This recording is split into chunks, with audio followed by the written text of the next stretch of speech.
আমরা নিমন্ত্রণ করে এনেছি জলসা উপলক্ষ করে, তারা কিন্তু জলসায় আসে না। আচ্ছা, আমরা যখন আত্মীয়দের দাওয়াত দিই কিসের জন্য?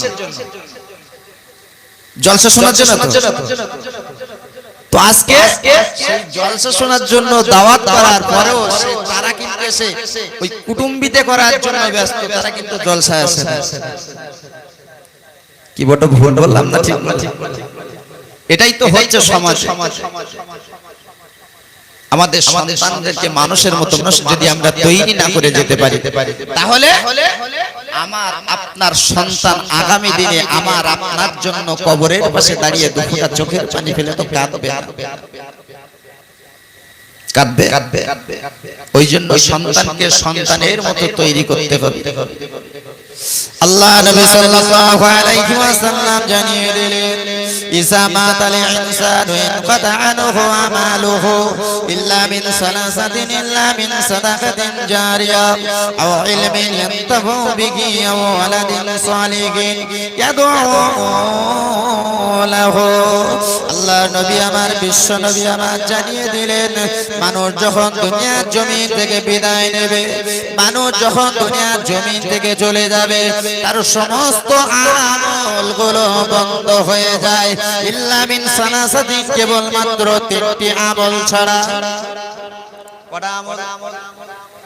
ইল্লা মিন সাদাকাতিন জারিয়া, একটা হলো সাদকায়ে জারিয়া। আপনি মসজিদ তৈরি করে দিলেন, আপনি মসজিদ তৈরি করার জন্য সহযোগিতা করলেন, আপনি মক্তব তৈরি করে দিলেন, আপনি মাদ্রাসা বানিয়ে দিলেন, আপনি একটা টিউবওয়েল বানিয়ে দিলেন, আপনার একটা পুকুর আছে, পুকুরটা সাঁচ বানিয়ে দিয়ে আপনি জনসাধারণের ব্যবহারের যোগ্য তৈরি করে দিলেন।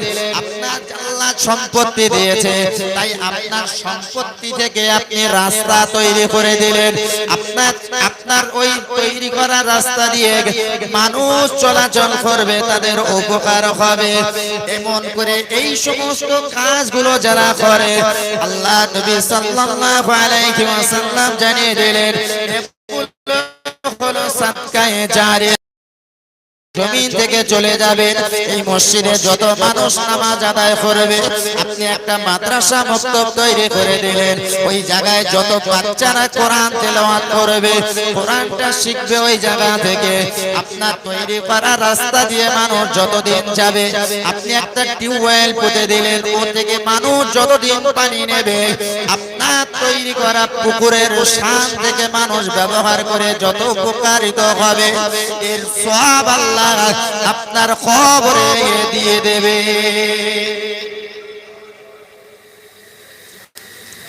তাহলে রাস্তা দিলে এটা হলো সাদকায়ে জারিয়া। ভাই, আমাদের সমাজে আমরা রাস্তা দেই না, বন্ধ করি। আমরা রাস্তা দেই না, বন্ধ করি। কি করি বাবু? হয়তো আপনাদের এই হদারাই গ্রামে, এই গ্রামে হয়তো আপনারা রাস্তাটা বন্ধ করেন, কিন্তু প্রচুর জায়গা আছে যেখানে মানুষদেরকে দেখতে পাওয়া যায়। চাচা, এই যে আপনার মসজিদের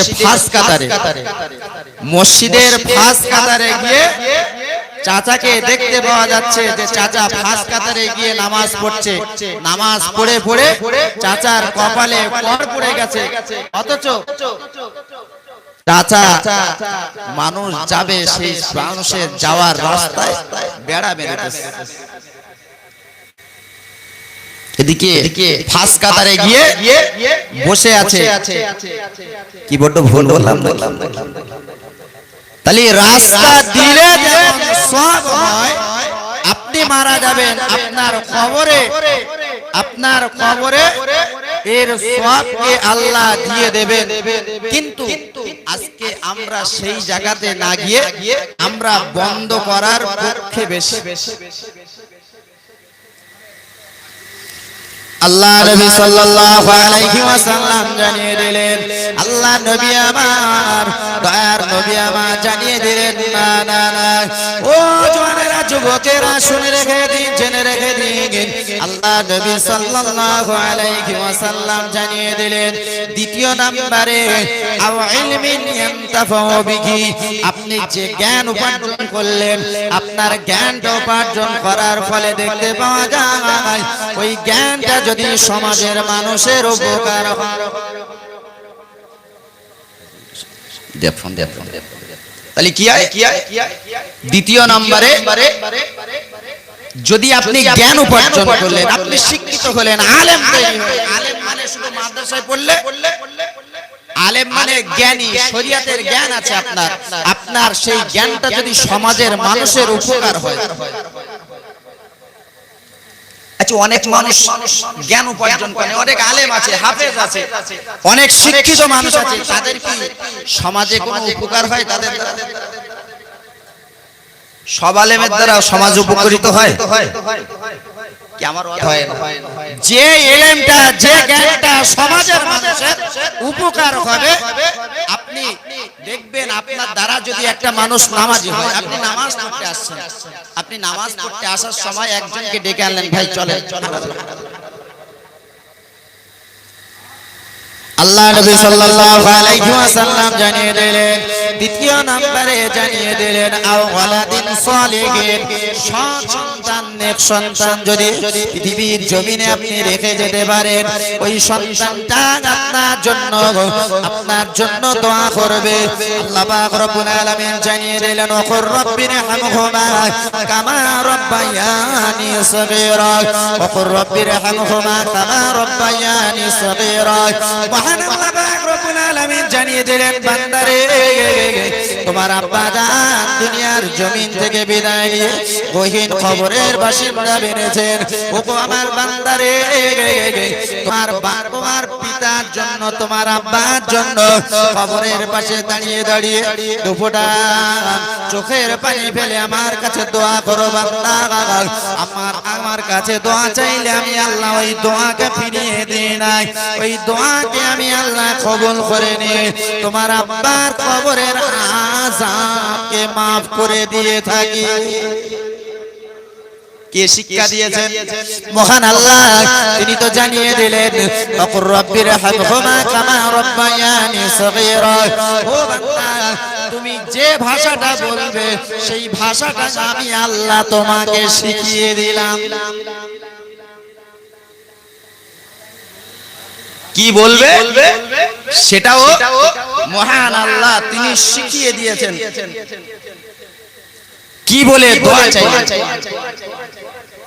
আল্লাহ পাক রব্বুল আলামিন জানিয়ে দিলেন ও আমার বান্দা, তুমি যখন ছোট ছিলে, তুমি শিশু অবস্থায় ছিলে, ও বান্দারে তুমি শিশু অবস্থায় যখন ছিলে নড়াচড়া করতে পারতে না, ওই নড়াচড়া করতে পারতে না, ওই সময়তে তুমি নোংরা করে দিয়েছো। কঠিন ঠান্ডার সময় তোমার ওঠার ক্ষমতা নাই, তুমি শিশু বাচ্চা, তুমি নোংরা করার পরে তোমার বাপ, তোমার মা তোমার জন্য ওই নোংরা অবস্থায় কিন্তু রেখে দেয় নাই, খালি সুন্দর করে পরিষ্কার করে দিয়েছে। ঠান্ডা পানি দেয়নি তোমার জন্য, গরম পানি, উষ্ণ গরম পানি তোমাকে দিয়ে নোংরা গুলো পরিষ্কার করে দিয়েছে। ওগো বান্দা, আজকে তোমার কষ্ট হতে দেয়নি, তোমার আব্বা আজকে কবরে চলে গেল, তোমার মা জননী তোমার 10 মাস 10 দিন গর্ভে রেখেছে, যে মা খেতে পারে না, উঠতে পারে না, যে মা কত কষ্ট করে তোমার গর্ভে রেখেছে। ও বান্দা, তুমি তোমার মায়ের গর্ভে কত লাথি মেরেছো, তোমার মায়ের উদরে কত যন্ত্রণা দিয়েছো। তোমার মা খেতে পারে না, তোমার মা উঠতে পারে না, তোমার মা বসতে পারে না। ওই সময়তে তোমার মা যখন তুমি দুনিয়ার জমিনে ভূমিষ্ঠ হয়েছো, সেই তোমার মা সমস্ত বেদনার কথা, সমস্ত কষ্টের কথা তোমার মা জননী ভুলে গেছে। ও বান্দারে, সেই মা আজকে কবরে চলে গেল, সেই মায়ের জন্য তুমি দোয়া চাও। আল্লাহ আমার যেমন ভাবে ছোটবেলায় রেখেছিল সুন্দর ভাবে, আমার মাকে, আমার বাবাকে আপনি কবরের ভিতরে ওই রকম সুন্দর করে রেখে দেন। আর একটু জোরে হবে না? আর একটু জোরে হবে না? শিক্ষা দিচ্ছে কে? মহান আল্লাহ শিক্ষা দিচ্ছে, শিখিয়ে দিচ্ছে। যদি আমরা সেগুলো না মানি, দোষ কার? আল্লাহর দোষ? আরে আল্লাহ তো বারবার বলছে, হে বান্দা তুই আমার কাছে চা। আমি আল্লাহ এত বড় দয়ালু। আজকে যদি দুনিয়ার মায়েদের যদি এত দয়া থাকে, দুনিয়ার পিতাদের মনে যদি এত দয়া থাকে, আল্লাহর দয়া কত? আজ দুদিন আগে বাংলাদেশে যে ঘটনাটা ঘটলো, এই বাংলাদেশে এই দৌলাতিয়া একটা ফেরিঘাটে বাস উল্টে গেল না নদীতে, দেখেছেন কে? সবাই আমরা বেশি দেখেছি। তো আজকে ওই যে দৌলাতিয়া যে বাসটা ডুবে গেল নদীতে মুহূর্তের ভিতরে, মা কাকে বলে? আজকে মা কাকে বলে? দেখো, একটা ছোট্ট বাচ্চা বাসটা ডুবে যাওয়ার কিছু মুহূর্তের ভিতরে ওই বাচ্চাটা ভেসে উঠছে। বাচ্চাটা ভেসে উঠে বাচ্চাটার সঙ্গে সঙ্গে তার মাকে মা মা বলে কান্না শুরু করে দিয়েছে। বাচ্চাটা কি করছে? মাকে ডাকছে, মাকে, জামার মা মা মা করে কাঁদছে। মাকে না পেয়ে শুধু মা মা করে কাঁদছে। কি দৃশ্যটা দেখেছেন তো? মা কারে বলে? এতটা মানুষ, কয়েকজনা 60 প্রায় 50-60 জন যাত্রী সেই বাসের ভিতরে, সেই বাস সমেত যখন ডুবে গেল পানিতে, এই পানিতে ডোবার সঙ্গে সঙ্গে নদীতে গভীর গর্ত, ওই গর্তের ভিতর থেকে কয়েকজন মাত্র মানুষ ভেসে উঠলো, তার ভিতরে একটা ছোট্ট বাচ্চা। বাচ্চাটা যখন ভেসে উঠলো, বাচ্চাটা কান্না শুরু করে দিয়েছে। ও জোনেরা, যুবকেরা, আজকে সমাজে মাকে আমরা খেদমত করি না, মায়ের আমরা ভালোবাসি না। একটু দেখুন, আল্লাহর নবী সাল্লাল্লাহু আলাইহি ওয়াসাল্লামের কাছে একটা সাহাবী এসে বললেন, ইয়া রাসূলুল্লাহ, ইয়া হাবিবাল্লাহ, হুজুর, আমি দুনিয়ার জমিনে কাকে বেশি সেবা করব? আল্লাহ নবী বললেন, তোমার মাকে। তারপরে আবার বললেন, ইয়া রাসূলুল্লাহ, কাকে সেবা করতে হবে? বললেন, তোমার মা। তৃতীয়বার আবার যখন জিজ্ঞাসা করলেন, বললেন, তোমার মাকে বেশি সেবা করো। চতুর্থ নম্বরে বিশ্ব নবী তার পিতার কথা বললেন। আল্লাহ নবীর সাহাবী একজন এসে বললেন, ইয়া রাসূলুল্লাহ, ইয়া হাবিবাল্লাহ, হুজুর, আমি জিহাদের ময়দানে যেতে চাই, আমি জিহাদের ময়দানে গিয়ে শহীদ হতে চাই। আল্লাহ নবী বললেন, না না বাবা সাহাবী, তোমাকে জিহাদের ময়দানে যেতে হবে না বাবা, তোমার বাড়িতে তোমার মা কি জীবিত আছে? বলছে, ইয়া রাসূলুল্লাহ, আমার মা জীবিত আছে। বলে, তোমাকে জিহাদের ময়দানে যেতে হবে না, সোজা বাড়িতে চলে যাও। ও বাবা সাহাবী, চলে যাও, তোমার মায়ের খেদমত করলে তোমার যে মনের তামান্না, তোমার যে মনের আশা, মনের আকাঙ্ক্ষা, জিহাদের ময়দানে চলে যাবে, জিহাদের ময়দানে জিহাদ করবে বেঈমানদের সঙ্গে। আল্লাহ পাক রব্বুল আলামিন জিহাদের সওয়াব তোমার মায়ের সেবায় রেখেছে। আর একটু জোরে হবে। আমি যে সন্তানের কথা বলছিলাম, ওই ছেলেটা না দিচ্ছে, আমার মা কোথায়, মা কোথায়? বলে, কেন? তোমার মা তো বাঁচে ছিল। তোমার মা বলে, আমার মা জননী, যখন আমি বাসের ভিতরে ডুবে গিয়েছি, আমি আমার মা সব একই সঙ্গে বাসের ভিতরে নদীতে যখন আমাদের বাসটা পড়ে গেল, মা জননী আর দাঁড়িয়ে থাকলেন না। আমার সিটটা ছিল বাসের জানালার পাশে। আমার মা জননী আমার জানলা দিয়ে আমাকে বার করে দিলেন। আমার মা বাইর হলেন না, আমার মা চাইলে বাইর হতে পারতেন। আমার জানালার পাশ দিয়ে আমাকে বাইর করে দিয়েছে। আমার উপরের দিকে যেই ঠেলে দিয়েছে, আমি ছাতা কাটতে কাটতে উপরে উঠে গেলাম। এর নাম তো হলো মা। বাংলাদেশে প্রত্যেকটা মিডিয়া এইটাকে নিয়ে ব্যাপক হাইলাইট করেছে যে মা কারে বলে। এর নাম তো প্রকৃত মা। এই জন্য তো মায়ের দয়া, যে মায়ের জন্য আল্লাহ দোয়া করতে বলেছে, সেই দোয়াকে আল্লাহ ফিরিয়ে দেন না। জোরে বলো সুবহানাল্লাহ। তাহলে মায়ের জন্য সন্তান, এই সন্তানের জন্য তো আমাকে আপনাকে আগে দেখতে হবে যে এই সন্তান যেন কি তৈরি হয়, মানুষের মতো মানুষ তৈরি হয়। ওই জন্য মায়ের দোয়াটা বিশেষ প্রয়োজন। কিন্তু আমরা সন্তানদেরকে মানুষ করার জন্য একটাবার কি চিন্তা ভাবনা করেছি যে আমার সন্তানকে আমি মানুষের মতো মানুষ করব? এই মন মানসিকতা আমাদের কতটা লোকের আছে? কতটা লোক আছে? আমাদের সন্তানদেরকে আমরা কি একটাবার চেষ্টা করেছি যে আমার সন্তানকে আমি মানুষের মতো মানুষ করব? চিন্তা ভাবনা করেছি? আপনার সন্তানের জন্য আপনি দোয়া করুন, সেই দোয়াকে আল্লাহ ফিরিয়ে দেবেন।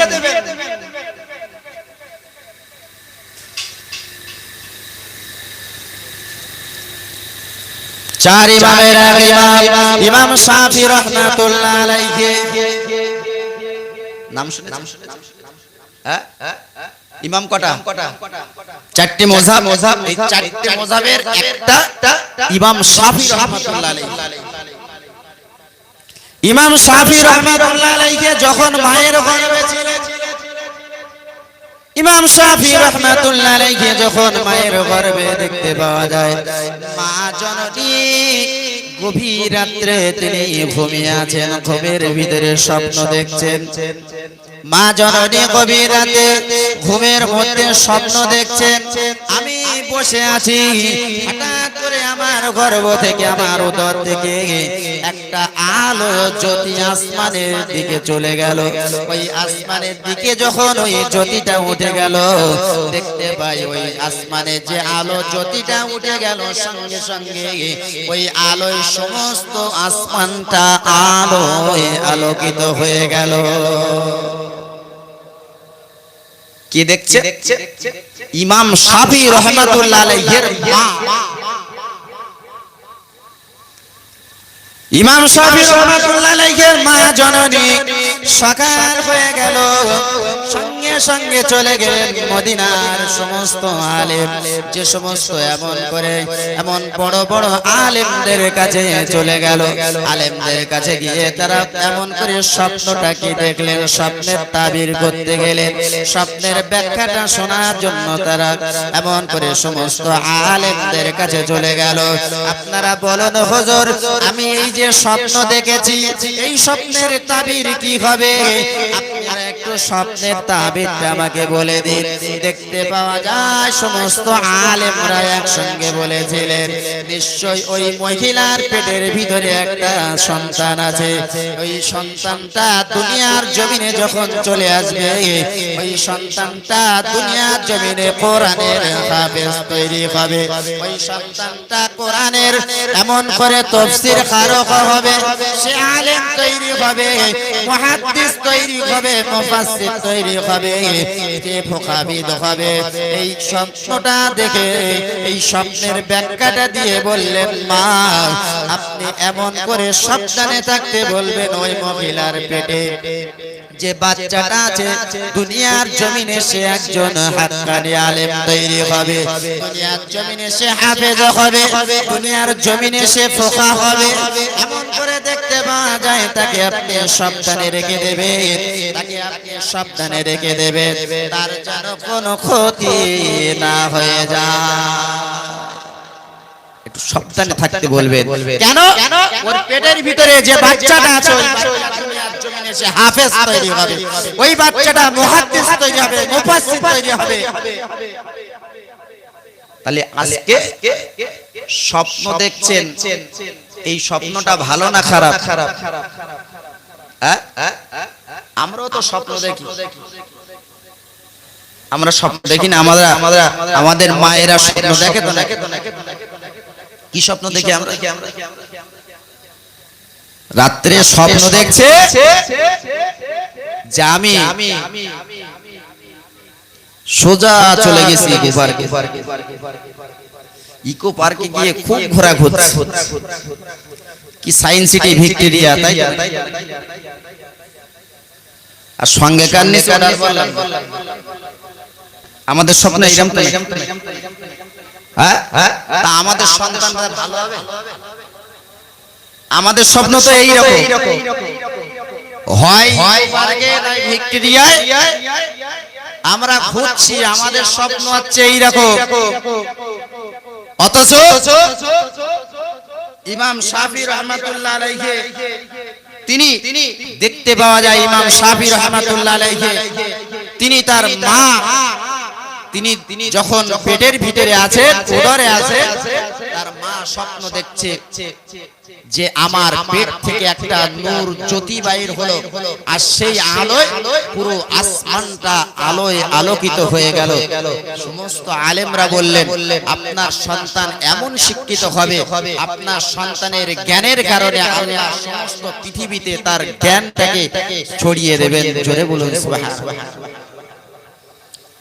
ইমাম শাফি রাহমাতুল্লাহ আলাইহির মা সোজা চলে আসলেন বাড়িতে আসার সঙ্গে সঙ্গে তিনি সিজদায় পড়ে গেলেন সিজদায় পড়ে 2 রাকাত নফল নামাজ আদায় করলেন 2 রাকাত নফল নামাজ পড়ে আল্লাহর কাছে কাঁদে আল্লাহ রে ও রব্বুল আলামিন আল্লাহ আমি যে স্বপ্নটা দেখেছি আল্লাহ আমার স্বপ্ন যেন বাস্তবায়ন হয় আমার স্বপ্নটা যেন সঠিক হয় আল্লাহ আমার স্বপ্নটা যেন পূরণ হয়ে যায় আল্লাহ আমার কলিজা টুকরা সন্তান যেন হাফেজ হয় আমার সন্তান যেন মুহাদ্দিস হয় আমার সন্তান যেন মুফাসসির হয় আমার সন্তান যেন ফকিহ হয় এই দোয়া আল্লাহর কাছে করলেন আল্লাহ রে আমার সন্তানকে দুনিয়ার জমিনে যে স্বপ্নটা দেখেছে আমার স্বপ্নটা যেন বাস্তবায়ন হয়ে যায় সন্তান এমনি মানুষের মতো মানুষ তৈরি হয় হ্যাঁ এখানে যারা আমরা বসেছি কোনদিন আপনি নিজের বুকে হাত দিয়ে বলুন আপনার সন্তানটা মানুষের মতো মানুষ করার জন্য কেউ আল্লাহর কাছে চেয়েছেন আল্লাহ আমার সন্তানটাকে একটু মানুষের মতো মানুষ করে দেন আলেম হাফেজ আচ্ছা আমরা কেউ দোয়া চেয়েছি শুধু দোয়া চেয়েছি কি আল্লাহ আমার ছেলেটা যেন চাকরি পায় আমার ছেলেটা যেন ডাক্তার হয় আমার ছেলেটা যেন ইঞ্জিনিয়ার হয় কি বড় ভুল বললাম না হ্যাঁ কি আলোচনা অসুবিধা হচ্ছে নাকি হ্যাঁ না বলছেন না কেন ঠিক বল একটু দরুদ শরীফ পড়েন তো আল্লাহ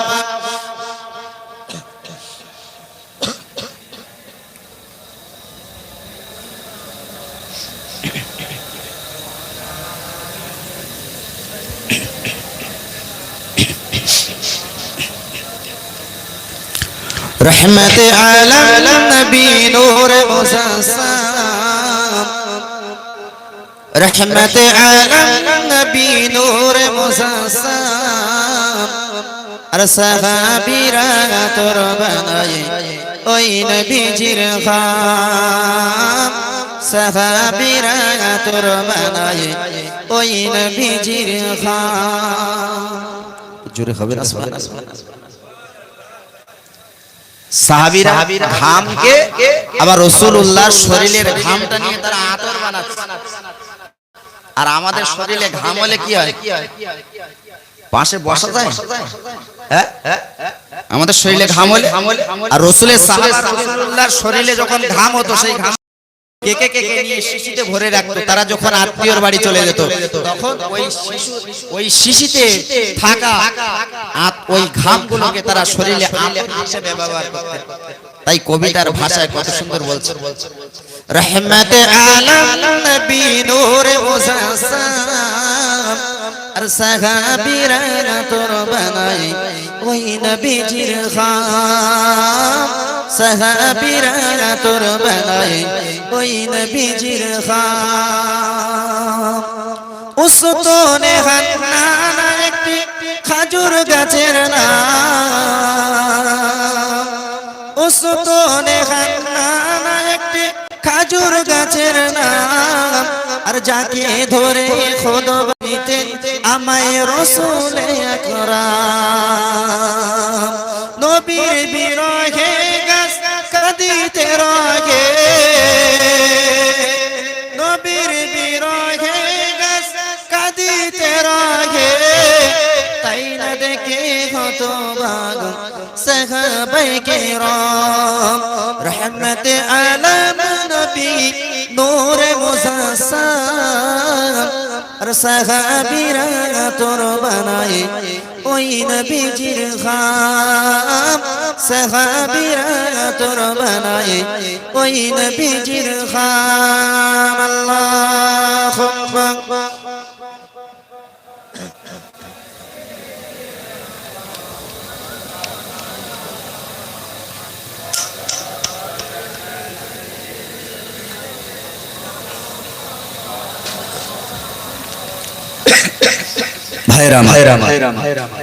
তো যে কথাটা বলছিলাম ইমাম শাফি রাহমাতুল্লাহ আলাইহির মা তিনি আস্তে আস্তে তার পেটে বাচ্চাটা বড় হতে লাগলো বাচ্চাটা আস্তে আস্তে দুনিয়ার জমিনে ভূমিষ্ঠ হয়ে গেলেন বাচ্চাটা যখন ভূমিষ্ঠ হলো অর্থাৎ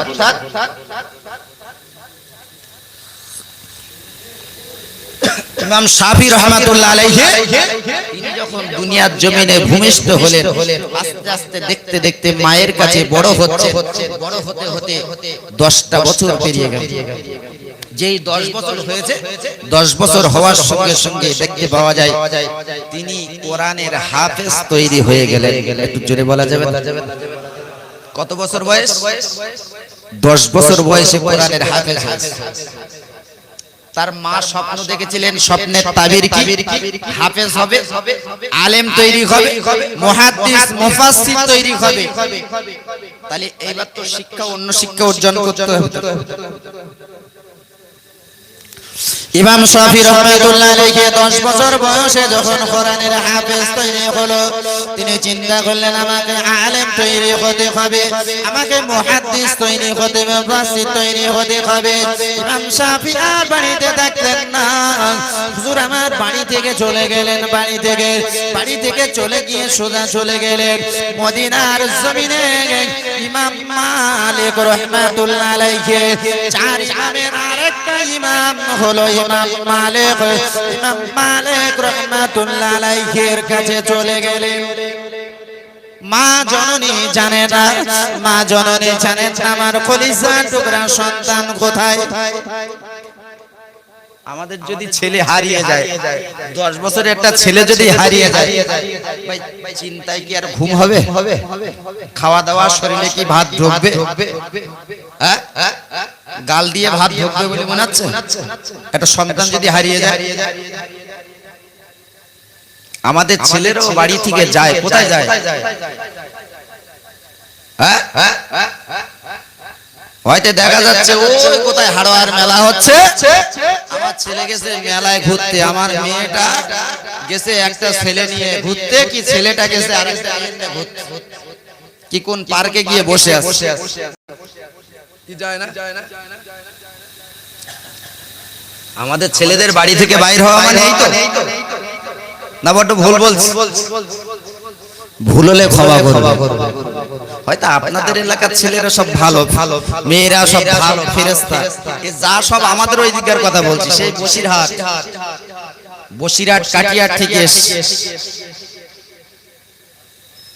বসিরহাট থেকে আরো 10 কিলোমিটার যেতে হবে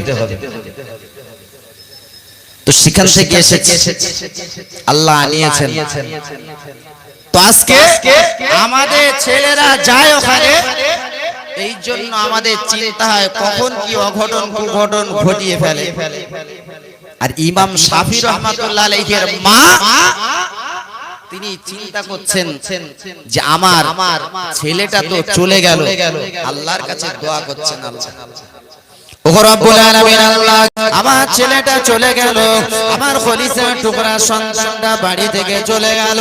আমার সন্তান কোথায় গিয়েছে আমি জানি না।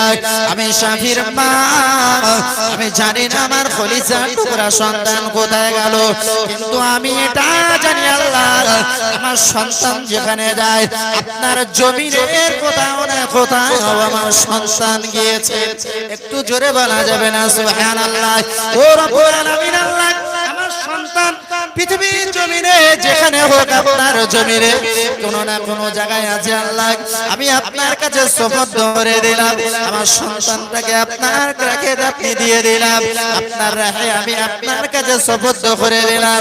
ও রব্বুল আলামিন আল্লাহ, আমার সন্তান যেন হাফেজ হয়েছে, আমার সন্তান যেন আলেম হয়, আমার সন্তান যেন মুহাদ্দিস হয়, আমার সন্তান যেন ফকিহ হয়।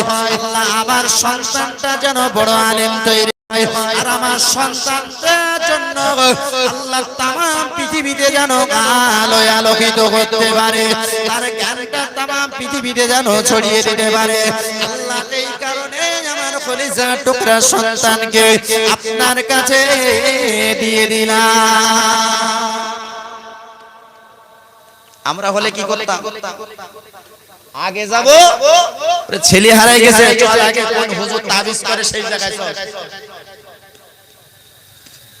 তাবিজ করে হুজুর, আমার ছেলে না হারাই গেছে, দুদিন পাচ্ছি না, কোথায় গেছে হুজুর? আবার চোখ টোক বুঝে বুঝে বহুত চলে গেছে, তাবিজ করতে অনেক টাকা দরকার। কি তাই তো না? আমরা আমাদের সন্তানদের কিছু হলে আগে যাই তাবিজ করার জন্য, তাবিজ কারকের কাছে যাইতো না। আর মা বোনেরা তো আরো বেশি এগিয়ে, আপনি যদি নাও যেতে চান মায়েরা আপনার টেনে নিয়ে, তোমার তোমার তোমার জ্বালা করবে কেন পেটে, তুমি ধরে নিলে আমি তো ধরিস, ওই জন্য যন্ত্রণা আমার জ্বালা করে। আপনি বাড়ি বসে থাকবেন, আপনার কোনো মতেই বাড়ি রাখতে দেবে না, সোজা টেনে নিয়ে যাবে তদবির কারকের কাছে। আর নাই কোনো মাজারে গিয়ে দড়ি টড়ি বেঁধে সেখানে গিয়ে মাথাটা ঠুকিয়ে ধুলো টুলো মেখে সমস্ত দুনিয়া শিরক করে সব বাড়ি আসবে। ইমাম সাবির মাহ বললেন, আল্লাহ পৃথিবীর এই জমিনের কোন না কোন জায়গায় আছে, এটা আমি বিশ্বাস করি, তবে আল্লাহ যেখানে আছে আপনি আমার সন্তানকে ভালো রেখে দেবেন। আর আপনার কাছে দোয়া চাই আল্লাহ, আমার সন্তানটা যেন আলেম হয়, হাফেজ হয়, মুফাসসির হয়, মুহাদ্দিস তৈরি হয়।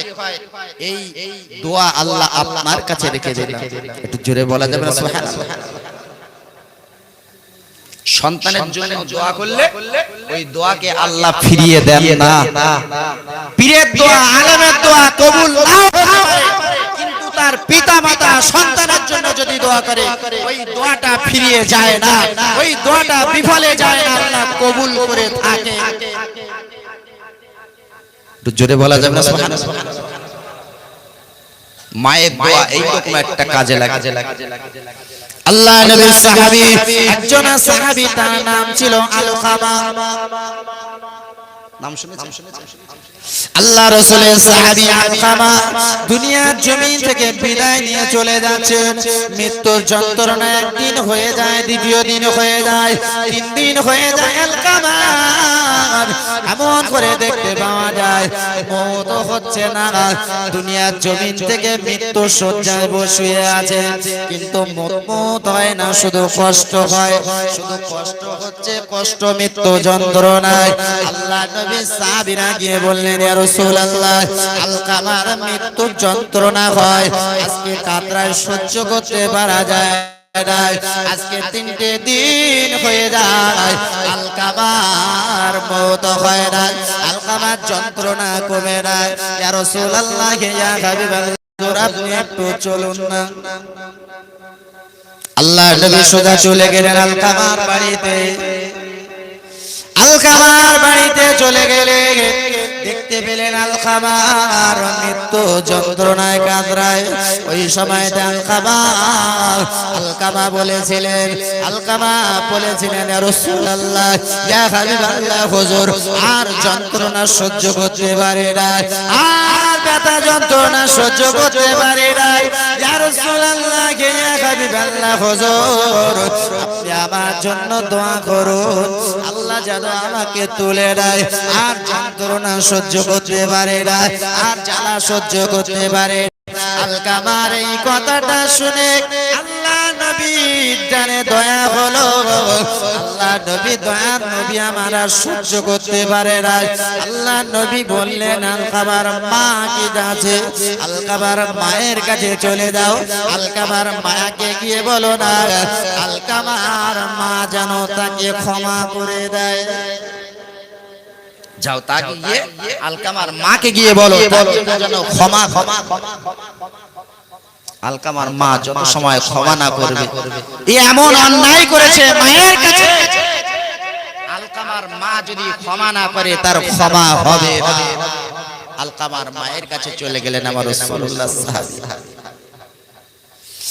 ওগো আলকামার মা, আজকে আপনার কলিজার টুকরা সন্তান 3 দিন হয়ে গেল মৃত্যু যন্ত্রণায় কাতরায়, আপনি তাকে ক্ষমা করে দিন। আলকামার মা বললেন, না না না, আমি আলকামাকে ক্ষমা করতে পারবো না। আলকামা এমন অন্যায় করেছে, আলকামা এমন অপরাধ করেছে, আলকামাকে আমি ক্ষমা করতে পারবো না। আল্লাহর নবী বিশ্ব নবী আমার জানিয়ে দিলেন, ও বাবা সাহাবীরা, ও বাবা সাহাবীরা, তোমরা যাও যাও চলে যাও, বিশাল একটা কাঠের স্তূপ তৈরি করো, বিশাল কাঠ জোগাড় করে আনো। ওই কাঠের উপরে আলকামাকে শুয়ে দিয়ে ওই কাঠের ভিতরে আগুন জ্বালিয়ে দাও। আলকামার মাকে এখানে আনো, আলকামার মায়ের সামনে তার বাচ্চাকে আগুন দিয়ে জ্বালিয়ে দাও। যাও, কাঠ জোগাড় করো। আলকামার মাকে ডাকো। আলকামার মাকে ডাকা হলো। ডাকার পরে তাদের সামনে আলকামার মায়ের সামনে বিশাল কাঠ জোগাড় করে বলছে, এই কাঠের আগুনের উপরে তার ছেলেকে দিয়ে মেরে দাও। কারণ এ তো দুনিয়ার জমিন থেকে বিদায় নেবে, তার তো ঠিকানা হবে আল্লাহর আযাবের জাহান্নাম। জাহান্নাম কি ভালো জায়গা না খারাপ জায়গা? সেখানে তো আগুনে পোড়ানো হবে। তা আগুনে যখন পোড়ানো হবে, তাকে দুনিয়ায় তার মায়ের সামনে আগুনে পুড়িয়ে দাও। যখন কাঠগুলো জোগাড় করা হলো, ওই কাঠের উপরে যখন এমন করে আগুন জ্বালিয়ে দেবে, আলকামার মা তখন বললেন, ইয়া রাসূল, ইয়া হাবিবাল্লাহ, হুজুর আমার আলকামা আমার কাছে অন্যায় করেছে, অপরাধ করেছে। আমার আলকামা আমার কাছে অন্যায় অপরাধ করেছে, কিন্তু না না ইয়া রাসূলুল্লাহ, আপনি যদি আগুনের উপরে তাকে জ্বালিয়ে দেন, আমি মা কেমন করে সহ্য করব, আমি মা কেমন করে সইব? এই জ্বালা যন্ত্রণা আমি তো সইতে পারবো না। ওগো ইয়া রাসূলুল্লাহ, ইয়া রাসূলুল্লাহ, ইয়া হাবিবাল্লাহ, আমি আলকামাকে ক্ষমা করে দিলাম। দেখতে পাওয়া যায় কথাটা বলা শেষ হয়ে গেল, আলকামা দুনিয়ার জমিন থেকে বিদায় নিয়ে চলে গেলেন। ও জওয়ানেরা, যুবকেরা, মা হলো এমন একটা জিনিস, বাপ হলো এমন একটা জিনিস, সন্তানের জন্য দোয়া চাইলে সেই দোয়া কবুল হয়ে যায়। আল্লাহ মাহবুব বান্দা, 4 ইমামের এক ইমাম, ইমাম শাফি রাহমাতুল্লাহ আলাইহির মা যখন সন্তানের জন্য দোয়া করে, ওই সন্তানটা সোজা চলে গেলেন ইমাম মালিক রাহমাতুল্লাহ আলাইহির কাছে। তিনি হাদিসের 10 নিলেন, হাদিসটা তিনি এমন করে আয়ত্ত করলেন, এমন করে তাফসীরের 10 নিলেন।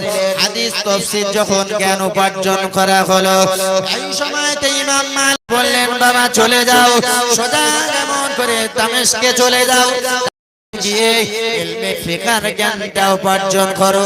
ইলমে ফিকহের জ্ঞান উপার্জন করলেন, ইলমে ফিকহের জ্ঞানটা উপার্জন করে ইমাম শাফি রাহমাতুল্লাহ আলাইহি আবার চলে আসলেন ইমাম মালিকের কাছে। হুজুর, এতদিন হয়ে গেল, আমি হাফেজ তৈরি হয়েছি, আমি আলেম তৈরি হয়েছি, আমি ইলমে হাদিস, ইলমে ফিকহের জ্ঞান উপার্জন করেছি, হুজুর আপনি আমাকে একটু অনুমতি দেন, আমি আমার মায়ের কাছে ফিরে যা। জোরে খাবে না? হুজুর আপনি একটু অনুমতি দেন। বেশ অনেক বছর আমি আছি, আমি ইলমে হাদিসের জ্ঞান অর্জন করেছি, ইলমে তাফসীরের জ্ঞান অর্জন করেছি, ইলমে ফিকহের জ্ঞান অর্জন করেছি, আমি মস্ত বড় জ্ঞানী হয়েছি। আপনি এবার আমার সব আশা পূরণ হয়েছে, আপনি একটু আমার কাছে অনুমতি দেন, আমি মায়ের কাছে ফিরে যাই। মায়ের কাছে ফিরে যাই। হুজুর বলছেন, বাবা ছেলে তুমি এতদিন আমার কাছে কাটালে, বাবা তুমি বাড়িতে যাবে, মায়ের কাছে যাবে, তুমি এক কাজ করো, কিছু অন্তত উপঢৌকন তোমার মায়ের জন্য নিয়ে যাও, কিছু উপঢৌকন। ওস্তাদ ছাত্রকে বলছে, বাবা তুমি বাড়িতে যাচ্ছ, কিছু উপঢৌকন নিয়ে যাও, কারণ হাদিয়া দেওয়া সুন্নাত, নেওয়াও সুন্নাত। তাই ওস্তাদ ছাত্রকে দিচ্ছে যে বাবা এই যে আমার উট আছে, কয়েকটা উট বোঝাই মাল দিয়ে বললেন, বাবা এগুলো নিয়ে চলে যাও তোমার বাড়ি। ছেলেটা উট বোঝাই মাল নিয়ে সোজা বাড়িতে চলে গেলেন। মায়ের দরজায় গিয়ে টোকা দিচ্ছে,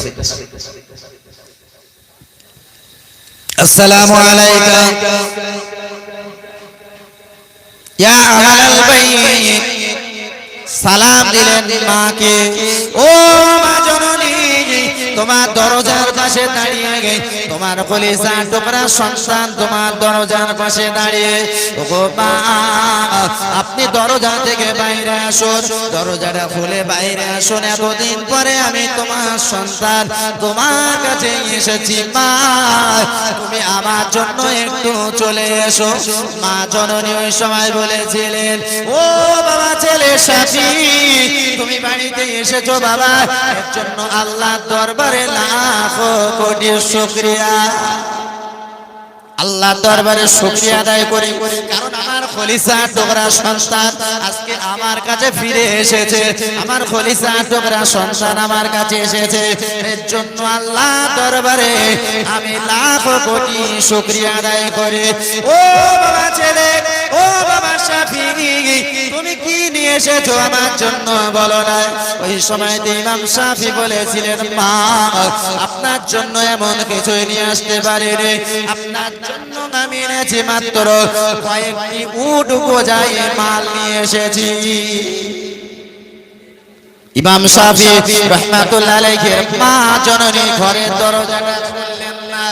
ও বাবা শাফি, আমি সম্পদ চাই না, আমি মাল চাই না, আমি সম্পদ চাই না, মাল চাই না, বাবা চলে যাও, চলে যাও, চলে যাও, ওগুলো নিয়ে মদিনার মসজিদ, মসজিদে নববীর পাশে কত গরিব মানুষ, কত অভাবী মানুষ, কত বিধবা মানুষ, অসহায় মানুষ পড়ে আছে, ও বাবা শাফি ওগুলো নিয়ে ওই সমস্ত গরিব মানুষদের মধ্যে বিলি করে দাও। একটু জোরে হবে, আমরা হলে কি করতাম? আরে একদিন পরে এসেছিস, আয় কি এনেছিস বাবা? আমার জন্য কি এনেছি? মা তোমার জন্য একটা বড় একটা ফোন এনেছি, অ্যান্ড্রয়েড ফোন। ওরে বাবা মা তুই আমার কত ভালো কাজ করেছিস, আমার এই যে ফোনটা না পুরনো হয়ে গেছে, ছোট ছোট ফোন তো, আর এবার এই বড় ফোন এনেছিস, খুব আমার কলিজা শান্ত হয়ে গেছে। কি আমাদের মায়েদের কি হতো? আনন্দ হতো না? ভাইটা এসে বলতো, বোনটা এসে বলতো, ভাই আমার জন্য কি এনেছো? বোনটা এসে বলবে, ভাই আমার জন্য একটা হার এনেছো। ভাইটা এসে বলবে, আমার জন্য একটা বাইক কিনতে হবে, তার জন্য টাকা এনেছো। সবাই চায় বাইরে গেলে, বাইরে থেকে ফিরলে সবার আশা থাকে তো নাকি? কিন্তু মা বলছে, বাবা আমি তোমার কাছে সম্পদ চাই না, চলে যাও নিয়ে মদিনার মসজিদে, মসজিদে নববীর পাশে যে সমস্ত অভাবী মানুষ আছে, যে সমস্ত গরিব মানুষ আছে, ওদের মধ্যে বিলিয়ে দাও। জোরে বলুন না সুবহানাল্লাহ। ইমাম শাফি রহমাতুল্লাহ আলাইহি সোজা চলে গেলেন মদিনার জমিনে মসজিদে নববীর পাশে। মসজিদে নববীর পাশে সমস্ত গরিব দুস্থ অসহায় মানুষের কাছে সমস্ত জিনিসপত্রগুলো সেই মানসামানগুলো বিদায় করে দিয়ে সবগুলো বিতরণ করে দিয়ে ইমাম মালিক রহমাতুল্লাহ আলাইহির দেওয়া সমস্ত সম্পদগুলো তিনি বিলি করে দিয়ে আবার মায়ের কাছে এসে ঘরের দরজায় টোকা দেয়। মা, ও মা জননী, মা দরজাটা খোলো না, মা দরজাটা খোলো, আমি আপনার কলিজার টুকরা সন্তান শাফি এসেছি। মা জননী বললেন, বাবা তুমি আমার জন্য কি নিয়ে এসেছো বলো বাবা। ওই সময়তে ইমাম শাফি রহমাতুল্লাহ আলাইহি বলেছিলেন, মা, ও মা জননী আপনার জন্য আমি কিছু আনতে পারিনি। ও মা জননী, আমি এবার হাফেজ হয়েছি, আমি আলেম হয়েছি, আমি হাদিসের মুহাদ্দিস হয়েছি, মুফাসসির হয়েছি, আমি ফকিহ হয়ে আল্লাহর নবীর মাহবুব বান্দা চার ইমামের এক ইমাম ইমাম শাফি এই কথাটা যখন বললেন, মা জননী দরজাটা খুলে দিলেন। মা দরজাটা খুলে দিয়ে দৌড়ে এসে জড়িয়ে ধরলেন। ও বাবা ছেলে, ও বাবা ছেলে, এতদিন তুমি বাড়ির বাইরে ছিলে। ও বাবা ছেলে, তুমি জানো না, জানো না, তুমি যখন আমার উদরে ছিলে, তুমি যখন আমার উদরে ছিলে, গর্ভে ছিলে, আমি ওই সময় একটা স্বপ্ন দেখেছিলাম যে আমার উদর থেকে, আমার গর্ভ থেকে একটা আলো আসমানে উঠে যায়। ওই আসমানটা, তামাম আসমানটা আলোয় আলোকিত করে দেয়। ও বাবা শাফি, আমি তখন ওই সময়তে মদিনার সমস্ত আলেম যারা বড় বড় আলেম এদের কাছে গিয়ে স্বপ্নের তাবিজ জানতে চাইলাম। আমি দেখতে পাই এরা যখন আমার স্বপ্নের তাবিজটা বলল যে তোমার গর্ভে যে সন্তানটা আছে ওই সন্তানটা দুনিয়ার জমিনে হবে, হাফেজ তৈরি হবে, আলেম তৈরি হবে, মুহাদ্দিস তৈরি হবে, ফকিহ তৈরি হবে। ও বাবা ছেলে, তারা এই কথা আমাকে ঘোষণা দিয়েছিল, তোমার এই সন্তানের জ্ঞানটা তামাম পৃথিবীর মানুষের কাছে পৌঁছে দেবে। আমি তোমাকে নিয়ে এত গর্বিত হয়েছিলাম, আমি শুধু আল্লাহর কাছে দোয়া চাইছিলাম, আল্লাহ রে আমার সন্তানটা যেন আলেমের মতো আলেম হয়, আমার সন্তান যেন হাফেজ হয়, আমার সন্তান যেন মুহাদ্দিস তৈরি হয়, আর আমার সন্তান যেন তামাম পৃথিবীতে তার জ্ঞানটাকে ছড়িয়ে দিতে পারে। আজকে আমার সার্থক হলো, আমার দোয়াটা আজকে পূরণ হলো, আমার মনের তামান্না আজকে পূরণ হয়ে গেল। জোরে জোরে বলা যাবে না সুবহানাল্লাহ, আল্লাহু আকবার।